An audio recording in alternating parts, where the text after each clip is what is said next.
ദാസൻ. ഇപ്പോൾ സാറ് പറഞ്ഞു ഈ മതം നന്നാവണം, മതത്തിൻ്റെ ആ രീതിയിൽ ഇസ്ലാമിക രീതിയിൽ ജീവിക്കണം. അപ്പം 1400 വർഷങ്ങൾക്ക് ശേഷം ഉണ്ടായ ഇസ്ലാം എത്തിപ്പെടാതെ, അതിൻ്റെ ഒരു ദിശയിൽ പോലും എത്തിപ്പെടാതെ ജീവിച്ച് മരിച്ച് പോകുന്ന ആൾ, അയാൾ അങ്ങനെ തന്നെ മരിക്കണം എന്ന് ദൈവത്തിൻ്റെ വിധിയാണോ, അതോ അയാളുടെ കുഴപ്പം കൊണ്ടാണോ, അതോ ദൈവത്തിൻ്റെ കുഴപ്പമാണോ അയാളിൽ അത് എത്തിപ്പെടാത്തത് എന്നുള്ള അറിയാൻ ആഗ്രഹമുണ്ട്. അതായത് ദൈവത്തിൻ്റെ അത് വേണ്ടാന്ന് വെച്ചിട്ടാണോ, അതോ അയാൾ ഉത്തരവാദിയല്ലല്ലോ ആ വിഷയത്തിൽ, അത് ദൈവമാണ് അതിന് ഉത്തരവാദി, അയാളാണ് ഉത്തരവാദി? 1400 വർഷങ്ങൾക്ക് മുമ്പ് ഉണ്ടായ ഇസ്ലാമിൻ്റെ ശേഷം ആളുകൾ മരണപ്പെട്ടു, ഇസ്ലാം എത്തിപ്പെടാതെ. അതാ ഞാൻ പറയും, എനിക്ക് മനസ്സിലായി, ഞാനത് ആവർത്തിക്കാം. 1400 വർഷങ്ങൾക്ക് മുമ്പുണ്ടായ ഇസ്ലാമിൻ്റെ സന്ദേശം എത്തിപ്പെടാതെ ഒരുപാട് ആളുകൾ മരണപ്പെട്ടു, ഇന്നും മരണപ്പെട്ടുകൊണ്ടിരിക്കുന്നു. അവർ അങ്ങനെയാകാൻ കാരണം ദൈവമാണോ അവരാണോ, എന്താണ് പ്രശ്നം എന്നാണ് ചോദ്യം. ഉത്തരവാദി ആരാണ്? ഇവിടെ ഒന്നാമതായി നമ്മൾ മനസ്സിലാക്കേണ്ടത് 1400 വർഷങ്ങൾക്ക് മുൻപല്ല ഇസ്ലാം ഉണ്ടായിട്ടുള്ളത് എന്നുള്ളതാണ്. സ്രഷ്ടാവായ തമ്പുരാൻ ആദ്യ മനുഷ്യനെ ഭൂമിയിലേക്ക് പറഞ്ഞയക്കുന്നത് മുതൽക്കുള്ള ആദർശത്തിന്റെ പേരാണ് ഇസ്ലാം. ഇസ്ലാം എന്ന് പറഞ്ഞാൽ പടച്ചവന് ജീവിതത്തെ സമർപ്പിക്കുക എന്നാണ് അർത്ഥം. പടച്ച തമ്പുരാന് സ്വന്തം ജീവിതത്തെ സമർപ്പിക്കുവാൻ ഒരാൾ ആരംഭിക്കുമ്പോൾ അയാൾ സാങ്കേതികമായി മുസ്ലിമാകും. അപ്പോ യഥാർത്ഥത്തിൽ പടച്ചവന് ജീവിതത്തെ സമർപ്പിക്കുക, ഇത് മുൻപുള്ള എല്ലാവരും പറഞ്ഞു പോന്ന പ്രവാചകന്മാരെല്ലാം പറഞ്ഞു പോന്ന സന്ദേശമാണ്. ഈ സന്ദേശത്തിന്റെ പൂർണ്ണതയും പൂർത്തീകരണവുമാണ് മുഹമ്മദ് റസൂലുള്ളാഹി സ്വല്ലല്ലാഹു അലൈഹി വസല്ലമയിലൂടെ പൂർത്തീകരിക്കപ്പെട്ടത്. അദ്ദേഹം അന്തിമ പ്രവാചകനാണ്, ഇസ്ലാമിന്റെ ഒരേ ഒരു പ്രവാചകനല്ല.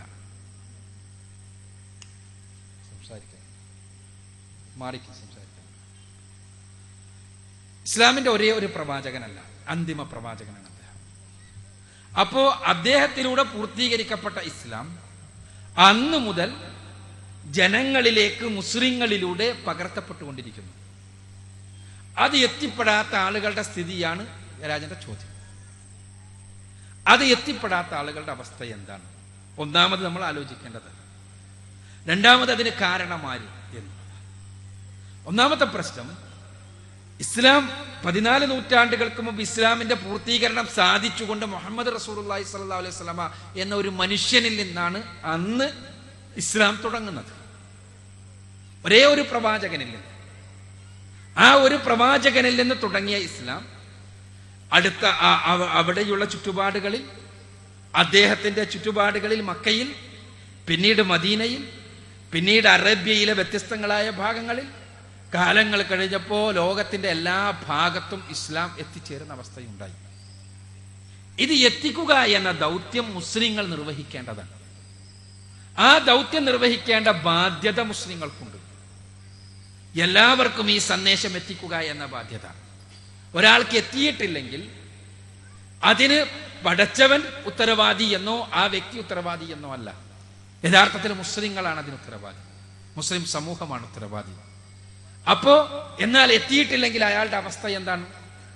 തീർച്ചയായും സൃഷ്ടികർത്താവായ തമ്പുരാൻ മരണാനന്തര ജീവിതത്തിൽ മനുഷ്യർക്ക് രക്ഷയും ശിക്ഷയും നൽകുന്ന പടച്ചവൻ, അവനെക്കുറിച്ച് പരിശുദ്ധ ഖുർആൻ പരിചയപ്പെടുത്തുന്നത് മാലിക് യൗമിദ്ദീൻ, അഥവാ പ്രതിഫല നാളിന്റെ ഉടമസ്ഥൻ.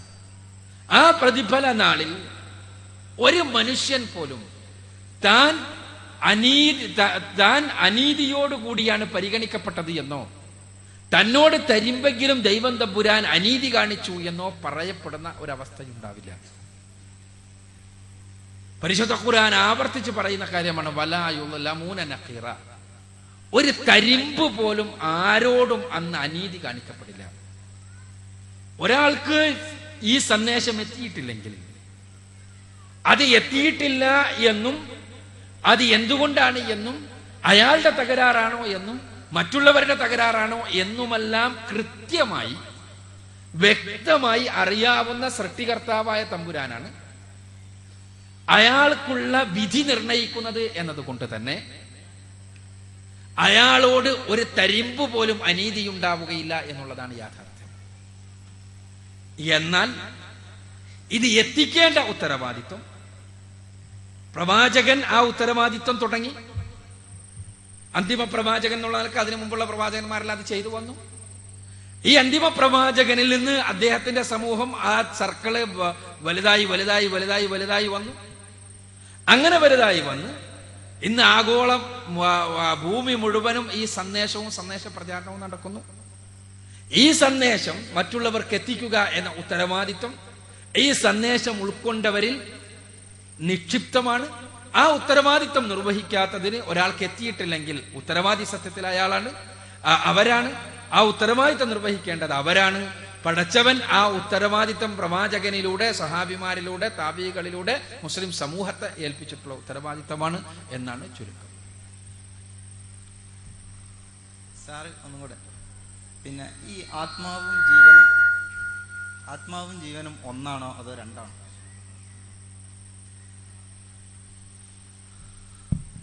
ശിവദാസന്റെ അടുത്ത ചോദ്യം, ആത്മാവും ജീവനും ഒന്നാണോ രണ്ടാണോ?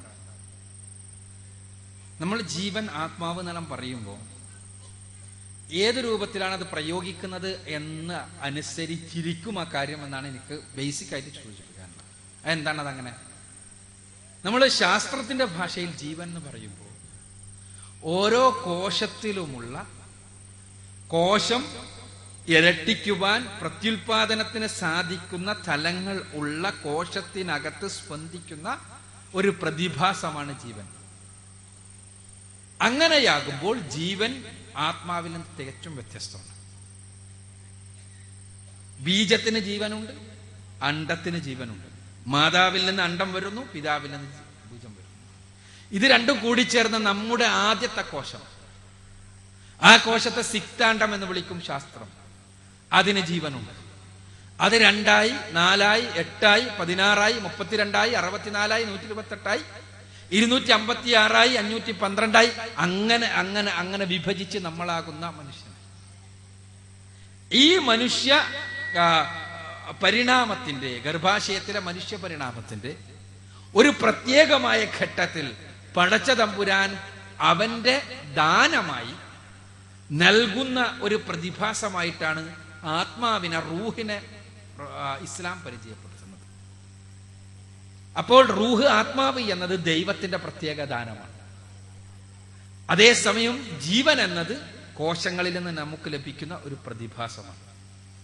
മരണത്തിന്റെ സമയത്തും ഇസ്ലാം പറയും ആത്മാവ് പോകുന്നു ശരീരത്തിൽ നിന്ന്. അതേസമയം ജീവൻ, കോശത്തിലുള്ള ജീവൻ നിലനിൽക്കും. അതുകൊണ്ടാണ് മരിച്ച് 3 മണിക്കൂറിനുള്ളിൽ നമുക്ക് കണ്ണ് മാറ്റിവെക്കാൻ കഴിയുന്നത്, ശരീരാവയവങ്ങൾ മാറ്റിവെക്കാൻ കഴിയുന്നത്. ആ സമയം വരെ കോശത്തിൽ ജീവൻ നിലനിൽക്കുന്നത് കൊണ്ടാണ്.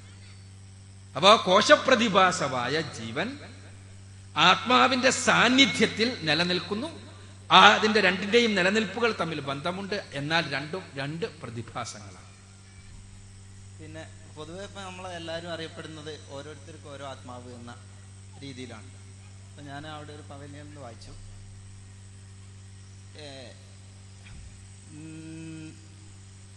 ഒരേ ആത്മാവിൽ നിന്നാണ് ഒരു പുരുഷനെ സൃഷ്ടിച്ചത്, അതിൽ നിന്നൊരു സ്ത്രീയെയും, അവർക്ക് ഒരുപാട് സ്ത്രീകളെയും പുരുഷന്മാരെയും ഞാൻ പിന്നീട് നൽകപ്പെട്ടു, ഒരേ ആത്മാവിൽ നിന്നാണ് എന്നാണ് അതിൽ പറയുന്നത്. അപ്പോൾ ഈ മനുഷ്യരെല്ലാവരും ഒരൊറ്റ ആത്മാവാണോ എന്ന് അറിയാനുള്ളത്. അതോടൊപ്പം വേറൊരു ചോദ്യം തന്നെ, പ്രപഞ്ചത്തെ ദൈവം സൃഷ്ടിച്ചു എന്നാണ് പറയുന്നത്, പ്രപഞ്ചത്തിലുള്ള എല്ലാ സൃഷ്ടികളെയും. അതൊക്കെ ഓക്കെ. പിന്നീട് ചോദിക്കുന്നുണ്ട്, ആത്മാവിനെ കുറിച്ച് ചോദിക്കുമ്പോൾ ദൈവം പറയുന്നത് അത് സൃഷ്ടിച്ചു എന്നല്ല പറയുന്നത്, അത് എന്നിൽ നിന്നാണ് എന്ന് പറയുന്നുണ്ട്. അപ്പൊ അതിന്റെ ആ ഗുട്ടൻസ് ഒന്നും മനസ്സിലായില്ല. ഒന്നാമതായി, ഒരേ ആത്മാവിൽ നിന്നാണ് സ്ത്രീയും പുരുഷനും സൃഷ്ടിക്കപ്പെട്ടതെന്ന് പറഞ്ഞു. എന്നിട്ട് അതിൽ നിന്ന് ഒരുപാട് ആണുങ്ങളെയും പെണ്ണുങ്ങളെയും വ്യാപിപ്പിച്ചു എന്ന് പറഞ്ഞു. അപ്പോൾ ഒറ്റ ആത്മാവ് തന്നെയാണോ എല്ലാം എന്നാണ് ചോദ്യം. പരിശുദ്ധ ഖുർആനിലെ 4-ാമത്തെ അധ്യായം സൂറത്തുൻ നിസാഇലെ ആദ്യത്തെ വചനം, യാ അയ്യുഹന്നാസ് തഖൂ റബ്ബക്കുമുല്ലദീ ഖലഖക്കും മിൻ നഫ്സിൻ വാഹിദ എന്ന് തുടങ്ങുന്ന വചനം. മനുഷ്യരെ, നിങ്ങളെ ഒരൊറ്റ നഫ്സിൽ നിന്നാണ്, അസ്തിത്വത്തിൽ നിന്നാണ്, ആത്മാവിൽ നിന്നാണ് സൃഷ്ടിച്ചിട്ടുള്ളത്. എന്നിട്ട് അതിൽ നിന്ന് തന്നെ അതിൻ്റെ ഇണയെയും ഉണ്ടാക്കി. ഈ ഒറ്റ ആത്മാവിൽ നിന്ന് തന്നെ, ഒരാത്മാവിൽ നിന്ന് തന്നെ, അല്ലെങ്കിൽ ഒരൊറ്റ അസ്തിത്വത്തിൽ നിന്ന് തന്നെ അതിൻ്റെ ഇണയെയും ഉണ്ടാക്കി. എന്നിട്ട് അവർ രണ്ടുപേരിൽ നിന്നുമായി ധാരാളം സ്ത്രീ പുരുഷന്മാരെ ഭൂമിയിൽ വ്യാപിപ്പിക്കുകയും ചെയ്തു. അങ്ങനെയുള്ള സർവേശ്വരനായ തമ്പുരാനെ നിങ്ങൾ സൂക്ഷിച്ചു ജീവിക്കണം, അവന്റെ നിയമനിർദ്ദേശങ്ങൾ അനുസരിച്ച് ജീവിക്കണമെന്നാണ് ആയത്തിന്റെ വിവക്ഷ. ഇവിടെ ഒറ്റ ആത്മാവിൽ നിന്ന് അവനെ മറ്റവനെ ഉണ്ടാക്കി, അല്ലെങ്കിൽ ഒരൊറ്റ അസ്തിത്വത്തിൽ നിന്ന് ഇണയെ ഉണ്ടാക്കി എന്ന് പറഞ്ഞാൽ പടച്ച തമ്പുരാൻ അടിസ്ഥാനപരമായി ആദ്യത്തെ സൃഷ്ടി നിർവഹിക്കുകയും ആ സൃഷ്ടിയിൽ നിന്നു തന്നെ മറ്റൊരു സൃഷ്ടിയെ രൂപപ്പെടുത്തുകയും ചെയ്തു എന്നാണ്. അഥവാ ആദിമ പുരുഷനും സ്ത്രീയും ഒരേ അസ്തിത്വത്തിന്റെ രണ്ട് ഭാഗങ്ങളാണ്. അവർക്ക് രണ്ടുപേർക്കും സ്വാഭാവികമായും വേർപെടുത്തപ്പെട്ടാൽ സ്വതന്ത്രമായ രണ്ടാത്മാക്കളാണ് പിന്നീട് അവർ. എന്നാൽ ഒരാത്മാവിന്റെ ഭാഗമായി, ആ ഒറ്റ അസ്തിത്വത്തിന്റെ ഭാഗമായി അതിൽ നിന്ന് വേർപെടുത്തപ്പെട്ടു. പിന്നെ അവരുടെ കൂടിച്ചേരലിലൂടെ അവരിൽ നിന്ന് ഒരുപാട് ആണുങ്ങളും പെണ്ണുങ്ങളും ഉണ്ടായി. ഇതാണ് ഖുർആൻ പറയുന്നത്. അഥവാ ഓരോ വ്യക്തികൾക്കും ഓരോ ആത്മാക്കൾ തന്നെയാണുള്ളത്, അതല്ലാതെ മൊത്തത്തിൽ ഒരെണ്ണമല്ല. ഇനിയുള്ളത് സൃഷ്ടാവായ തമ്പുരാൻ ആത്മാവിനെ കുറിച്ച് പറയുമ്പോൾ എന്നിൽ നിന്നാണെന്ന് പറയുന്നു. എന്നാൽ ആത്മാവിനെ കുറിച്ച് റസൂലുള്ളാഹി സ്വല്ലല്ലാഹു അലൈഹി വസല്ലമയോട് ചോദിച്ചപ്പോൾ റസൂലുള്ളാഹി സ്വല്ലല്ലാഹു അലൈഹി വസല്ലമയോട് പറഞ്ഞ കാര്യം, ആത്മാവിനെ കുറിച്ചുള്ള അറിവ് ആത്യന്തികമായി സർവേശ്വരനായ തമ്പുരാന്റെ പക്കലാണ് എന്നാണ്. ആത്മാവിനെ കുറിച്ചുള്ള അറിവ് അതെങ്ങനെയുള്ളതാണ്, എന്താണത്, ഏത് രൂപമാണ്, എന്താണ് അതിന്റെ പ്രവർത്തനം, ഇതൊന്നും നമുക്കറിയില്ല. അത് പടച്ചവന്റെ അടുത്തുള്ളതാണ് അതിന്റെ ആത്യന്തികമായ അറിവ്. എന്നാൽ പടച്ചവനിൽ നിന്നുള്ളത്, അല്ലെങ്കിൽ പടച്ചവന്റെ ആത്മാവ് എന്ന് പറയുമ്പോൾ പടച്ചവന്റെ സൃഷ്ടി എന്നുള്ള തലത്തിൽ തന്നെയാണ് പരിശുദ്ധ ഖുർആൻ പ്രയോഗിച്ചിട്ടുള്ളത്.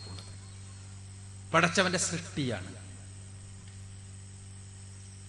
കാരണം ഇപ്പൊ ഞാൻ നേരത്തെ പറഞ്ഞ ആയത്തിൽ തന്നെ വ്യക്തമാണത്. നിങ്ങളെ ഒരേ ആത്മാവിൽ നിന്ന് സൃഷ്ടിക്കുകയും, പടച്ചവന്റെ സൃഷ്ടിയാണ്. ഒരേ അസ്തിത്വത്തിൽ നിന്ന് സൃഷ്ടിക്കുകയും പടച്ചവന്റെ സൃഷ്ടിയാണത്. ആ പടച്ചവനിൽ നിന്ന് എന്ന് പറയുമ്പോൾ ദൈവം തമ്പുരാന്റെ സൃഷ്ടിയായ പടച്ച തമ്പുരാന്റെ ദാനമായ ആത്മാവ് എന്നത് പ്രത്യേകമായ പടച്ചവന്റെ ദാനമാണ്. മനുഷ്യനെ സംബന്ധിച്ചിടത്തോളം മനുഷ്യന് പ്രത്യേകമായിട്ടുള്ള ആത്മാവ്, അഥവാ നന്മ തിന്മകളെ, ധർമാധർമ്മങ്ങളെ തിരിച്ചറിയാനും വ്യവച്ഛേദിച്ച് മനസ്സിലാക്കുവാനും കഴിയുന്ന രൂപത്തിലുള്ള അസ്തിത്വം, ഇതാണ് ഈ ആയത്തുകളിൽ വ്യക്തമാക്കിയിട്ടുള്ളത്. അതല്ലാതെ പടച്ചവന്റെ അസ്തിത്വത്തിന്റെ ഭാഗമാണ് ഈ ആത്മാവ് എന്ന് സൂചിപ്പിക്കുന്ന വചനങ്ങളൊന്നും തന്നെ പരിശുദ്ധ ഖുർആനിലോ ഹദീസുകളിലോ കാണാൻ സാധ്യമല്ല.